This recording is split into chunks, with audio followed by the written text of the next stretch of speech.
Welcome to the Phonies. Episode 102. So the topic of today is developing a positive mindset. And we have been focusing on, I'm calling it books worth reading. And so this particular book that I read is called The Power of a Positive Mindset. It's by Jason Wolbers, Wolbers. And it's basically a 90-day meditation book. So if you're looking for something... So in 3 months or so, Yeah. you can cover 1 day a week? I mean, one reading a day? Yeah. Okay. And so if you're looking for something for the new year, because sometimes people are, Yeah. it actually is really worth looking at. Mhm. So I'm not going to go through all 90 days, obviously. And Can I ask, is it like a woo-woo positive thinking kind of? Not to No. me, it wasn't. Okay. Well, you're usually... It was pretty... You don't care much for He woo-woo. does so. have a religious bend to him, Mhm. but I can sort that out to my own. Right. It's not overpowering, and he does talk about himself as a Christian, but Mhm. that doesn't bother me. No. There's some merit to that too. Right. So, and I will say we are both kind of suffering from what they're calling the 100-day cough. So if we whatever. We'll try to We cut might it leave out. the coughs in, or you might have to turn I away think from we'll the take mic. I think we'll take them out. But anyway, so if we sound a little stuffed up or whatever, or if the video edit is a little choppy. Yeah, that's the way it is. But anyway, we're going to move forward. And so a lot of this, what I'm doing today, is a lot of the quotes that he had in the... Oh, okay. From so the not book? even his own words. No, but he other used a people who lot. quoted. Although I'm going to refer to some other things Yep. as well that he says. By the So- way, I haven't read the book yet, so I'm with you on the listening to the review here. So whatever the mind of a man can conceive and believe, it can achieve, is the first quote. And that's Napoleon Hill. And then T.S. Eliot's quote is, every moment is a fresh beginning.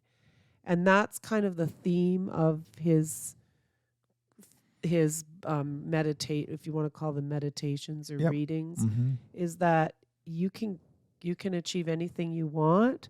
You kind of have to get your mind and your body and your everything in your life has to just kind of come under control while realizing that there are things you can't control. Right. So if life feels like it's spinning, there are There are the things outside factors that you can't there are do things anything, you can do. but you can ground yourself. And he says, so the other quote that he uses is, you never change your life until you step out of your comfort zone. Change begins at the end of your comfort zone. And it's a quote. Well, by and sometimes if a lot is going on in life, maybe it's not the right time to try and change anything major. No, and I think once we become more tuned into ourselves and how we think and work and act, we know if we've settled into a rut or we're in our comfort zone. But enjoy, and then this one is by Robert Brault. Enjoy the little things, for one day you may look back and realize they were the big things. Mm-hmm. And that's kind of a part of the reminder. And he has it's a lot about living in the present and being mindful about the present. Obviously, right? And he gives a definition of faith that I really like. He says belief, confidence, and trust equal faith. Okay. And then faith is taking the first step even when you don't see the whole staircase, and that's on Martin Luther King Jr. And then he talks about the idea of winning the day. So you don't have to think about, the big picture of anything. Just win the day, make today the best you can actually make it to be. And then and sometimes that means feeling the fear and stepping in anyway, right? And doing what you need to do. Well, that's kind of suitable for New Year's resolutions or facing the new year. That's why I thought it was every day. If it's a weight loss goal, it's like, well, one day you win the day, so you go for a walk that day. Right. Maybe you cheat and have a special treat. Well, whatever. It's just the day, and then the next day is another win. Right, and that's what he's saying. And then I am a big person about like getting control of your thoughts, because you change the patterns in your life by remembering that you become what you think about, and thoughts become actual things in your life. Mm-hmm. So I really believe in that. I mean, when I have conversations with people and things are really, they're upset about things, I actually say this to people: you can stop thinking about things. You don't have to like just dwell on things. You can move past get mired it. in the mud. And he talks about storms are necessary for our world and nature to run their course. And the thing that bad things happen to everyone, you have to think of the fact that it's just your turn and you're going to get through it, whatever it is. You have the strength to get through it. And I think what's good about that is that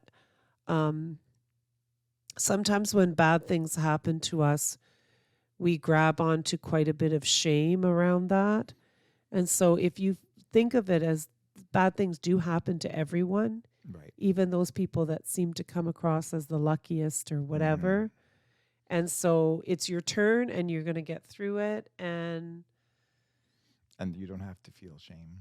That you don't have to grab onto a whole bunch of shame. And even like some people with illnesses and other things that happen to them, there's there's this, well, this is happening, stigma that's attached to it, and it shouldn't be, right? I mean, you've certainly experienced that in your experience with prostate cancer and surgery, and trying to encourage men to deal with that aspect, because there's a lot of there's a lot of fear and shame around having any of that, and just uncomfortableness, and definitely outside your comfort zone, right? For sure. So this is an Oprah Winfrey quote: living in the moment means letting go of the past and not waiting for the future. It means living your life consciously, aware that each moment you breathe is a gift. And I think it's really important that we remind ourselves of that. Because Confucius, it goes on to say, joy is possible without life being perfect. And I'm just reading another book right now, written actually by an 86-year-old woman. The one that wrote the Swedish death cleaning book is written a book about aging, which I am going to probably put in the mix. And one of these. But podcasts. she just talks about how life, good and bad, just exists together, and joy is possible without life being perfect, because it starts with a positive attitude and a mindset. If you are positive, you'll see opportunities instead of obstacles. So, and we can't see that every day and every moment. Like, no, I always some say days you kind of just, it's really hard to get out of a funk. And I always say, and you're not even choosing. Well, some people would say you're choosing to dwell and live in the depression or in the sadness, but sometimes it just really feels like a slog to even find a win on that day. And I mean, I know I felt that way for the last little while, because I haven't felt well for quite a while. Yeah. And so you kind of get, into that funk where but I think if we have a baseline joy, then we can always get back to that. And that's what's important. You might go a little low, you might go a little high, but there's kind of like a baseline where, you can. And another thing he spends quite a bit of time on is always being willing to put the time and effort into making your life the best it can be. And this is where he talks about the healthy balance of mental health, emotional well-being, physical health, personal growth, spiritual growth, family, career, job, relationships, friendships, and financial balance in your life. And he I like that he doesn't just pick 3. That he has like about 9 or 10. No, he talks about all the different aspects of your life that actually need to be in balance for you to, and you might be able to go, okay, mental health, check, emotional well-being, health, physical health, personal growth, I'm working on that. You might not have a spiritual side to you, and whether you are believing in God or whatever your thing is, we are spiritual beings, so you have to find some kind of a spiritual health. Yeah. So anyway, and when it talks about career job for me, it's more about finding a purpose outside my career and job, which is something that for people who are retired. And I don't like the idea that the purpose that I found outside my career and job is just being busy all the time, like having something to do all the time. No. Because I like to just be here.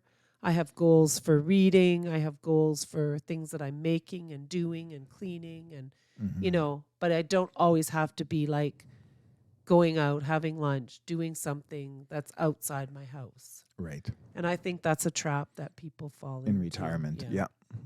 Especially if they're widowed or I don't alone. know. I'm not retired yet. But I can see that happening very easily. Where I just want to be out and busy all the time. Oh, I like this one, and you're going to like this a lot too. Overpromising has become common because people are trying to compete to a fault. And so his line is, I want the truth. And then I've lost a word here. Good or bad. And I don't want to be lied to for someone to gain my friendship or business. Absolutely. So that overpromising phoniness. Yeah. And I'm sure you've dealt with that. When yes doesn't mean yes. Yeah. Oh, yeah, I'll do this, I'll do this, I'll do this. And then it never materializes. Yeah. So, mindset is everything when it comes to how we feel about our lives. You can catch yourself thinking negative thoughts, and he calls it changing the channel.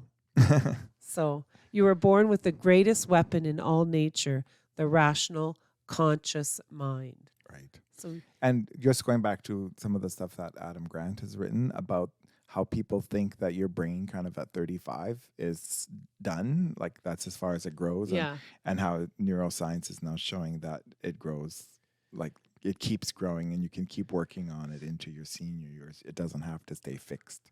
Right. And I think the other thing is you actually have to verify your thoughts, whether they actually are true or not. Right. Mm-hmm. Like you can be thinking something and go, well, my rational conscious mind actually knows that that isn't the way it is. Or I don't know yet whether it is or not, and I would need to talk to, like those imaginary conversations we have in our heads about that we have with people that aren't real, like they're just conversations in our head, but we make them so real, and then our body, if it's a negative conversation, we react stressfully because our body thinks that what it's imagining is real. Right, and that's what he's saying. The rational conscious mind is our greatest weapon. Yeah.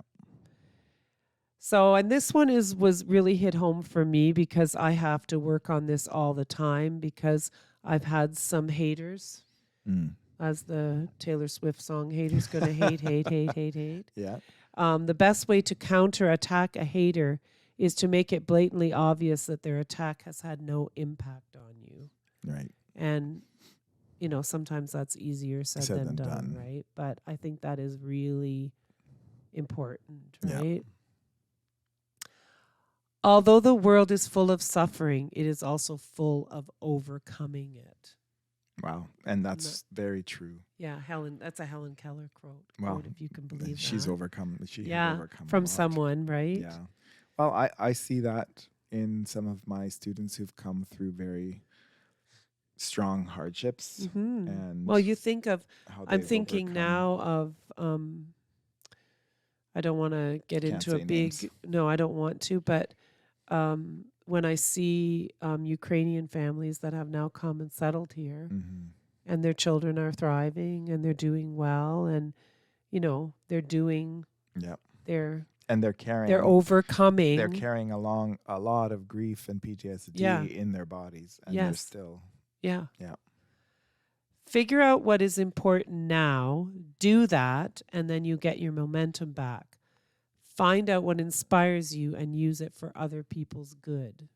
So he talks a lot about momentum and like kind of moving forward. And so, if you want your momentum back, then do something important. And then that inspires you and even motivates just doing something for somebody else. Yes. Yeah. And then he talks about golden rule qualities, like the ones do unto others as you would kind of. And he talks about being joy-filled, smiling and laughing often, being optimistic about life, talking positively about others. You would rarely hear someone who's following those qualities talk badly about anyone. Be a good listener, be polite, and people who have these qualities believe in the law of reciprocity. What comes around goes around. So there is a law of reciprocity. Oh yeah. I mean, there is good karma and the other kind. yeah. And then he talks about developing a mental armor against all negativity that arises. Don't believe everything you think. Have faith. There's where he has faith mixed with common sense and even a little devil's advocate thinking to make the big decisions in life. So he's not just, blind faith, go do. Right. He's actually talking about, you have common sense and you can think about, some of the repercussions of things when you're making a big decision. So, it's too bad people don't think like that when they're voting. Yeah, because our common thing in Ontario, Canada, is to vote people out instead of considering who you're voting in. Yeah. Like we just, after several years, we just get tired of a person and vote them out. But I think as we've seen over the years, no government has really been sensational. No. And I mean, if I can use... Or inspirational. If I can use unions as an example, they seem to hate... They hated the NDPs. They hated the Liberals. Now they hate the Conservatives. So I don't understand what they're... Yeah, they just keep voting. I don't know who's left for them to vote for. So anyway, it's just interesting. But I love that idea of having faith, being positive, and if you go back to what he called the definition of faith, belief, confidence, and trust. If that's what you believe faith is, right? Then you go back down to you have that belief, confidence, and trust, but you mix it with common sense and some devil's so that's when you would go to your friend and say, this is what I'm thinking. What do you think? Can you give me some, that's where I've always said to our kids, you should have good mentors, right? Yeah. Who can talk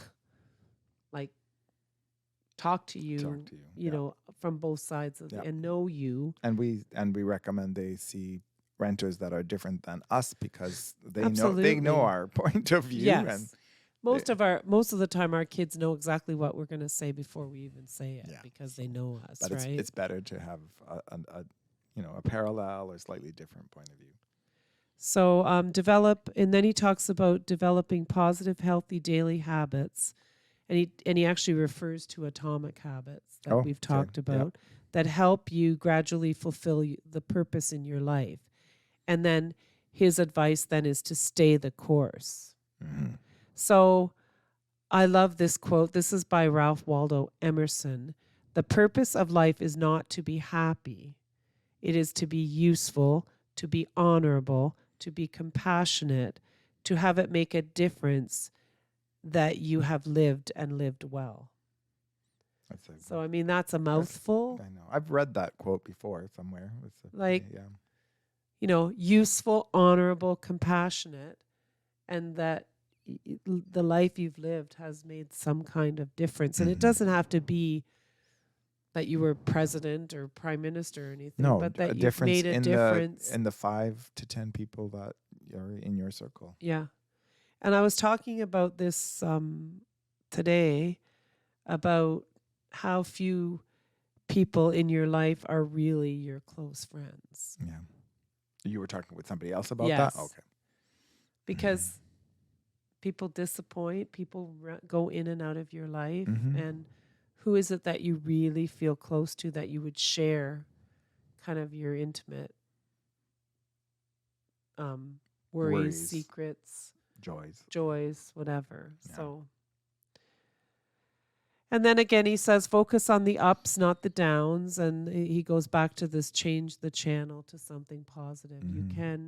You have enough control over yourself to actually change the channel.